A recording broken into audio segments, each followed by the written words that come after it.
নমস্কার, কেমন আছেন সবাই? আশা করি সকলেই ভালো আছেন। আমি চুমকি আরও একবার আমার চ্যানেলে আপনাদের সকলকেই স্বাগত জানাই। আজকের এই ভিডিওতে আমি আপনাদের এই ডিজাইনার ব্লাউজের ব্যাক পার্টটা কীভাবে সেলাই করতে হয় সম্পূর্ণটা এই একটা ভিডিওর মাধ্যমে শেয়ার করব। আর এই যে সুন্দর লটকানটি দেখতে পাচ্ছেন, এই লটকানটাও কিভাবে বানিয়েছি সম্পূর্ণটা এই ভিডিওর মাধ্যমেই দেখিয়ে দেব।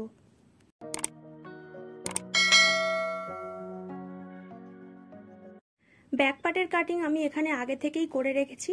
আর আপনারা যদি এই ব্লাউজের কাটিংয়ের ভিডিওটি দেখতে চান তাহলে এই ভিডিওর ডেসক্রিপশন বক্সে গেলেই আপনারা ভিডিওর লিঙ্ক খুব সহজেই পেয়ে যাবেন, অথবা আই বাটনে ক্লিক করলেও আপনারা ভিডিওর লিঙ্ক পেয়ে যাবেন।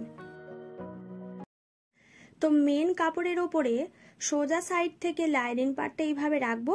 এরপরে পিঠের যেমন ডিজাইন কাটিং করেছি পিঠের ডিজাইন বরাবর 1/2 ইঞ্চি করে পুরোটা সেলাই করব।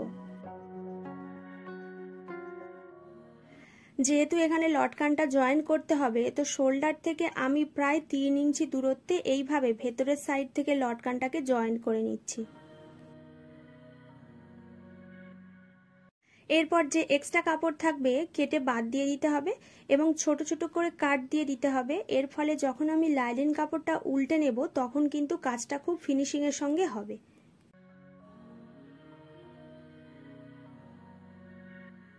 তো লাইনিং কাপড়টা উল্টে নেওয়ার আগে এর ওপর থেকে আমি এইভাবে আরো একটা চাপ সেলাই দিয়ে দিচ্ছি। এরপর লাইনিং কাপড়টা উল্টে নিয়ে মেন কাপড়ের সঙ্গে লাইনিং পার্টটা এইভাবে জয়েন্ট করে নিতে হবে।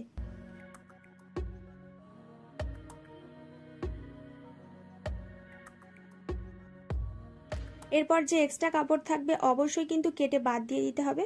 এরপরে দেখুন, যেহেতু আমি ব্যাক পার্টে এখানে হুক পট্টি করব, সেই কারণে পুরো ব্যাক পার্টটাকে মিডিল থেকে এইভাবে ভাঁজ করে নেব এবং মিডিল থেকে কাপড়টাকে কাটিং করে নেব।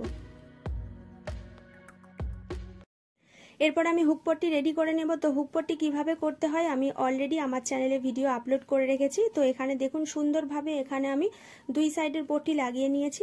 এরপর ফ্রন্ট পার্টের সঙ্গে ব্যাক পার্টটা জয়েন্ট করব। তো পুটের অংশ কিভাবে সুন্দর করে জয়েন্ট করতে হবে এখানে একবার ভালোভাবে দেখে নিন। কখনোই কিন্তু এইভাবে জয়েন্ট করতে যাবেন না। প্রথমে দেখুন ব্যাক পার্টটা এইভাবে খুলে নিলাম।